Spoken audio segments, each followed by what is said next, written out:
അപ്പോൾ പുനരുദ്ധാനത്തിൻ്റെ പ്രഥമ സാക്ഷി ആരാണ്? അമ്മയാണ്. അമ്മയുടെ ജീവിതം മുഴുവനും അപ്പോസ്തലന്മാർ പുനരുദ്ധാനത്തിന് സാക്ഷിയാകണത് കർത്താവ് പുനരുദ്ധാനം കഴിഞ്ഞതിന് ശേഷമാണ്. പക്ഷേ എല്ലാവരും മഗ്ദലന മറിയം ഉൾപ്പെടെ പുനരുദ്ധാനത്തിന് സാക്ഷിയാകണത് കർത്താവിൻ്റെ പുനരുദ്ധാനത്തിന് ശേഷമാണ്.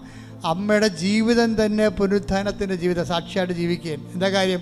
കർത്താവ് അരുളി ചെയ്യുന്നത് 1:33 പറഞ്ഞു. കർത്താവ് അരുളി ചെയ്ത കാര്യങ്ങൾ, അതായത് 1:33 എന്താ പറഞ്ഞത്?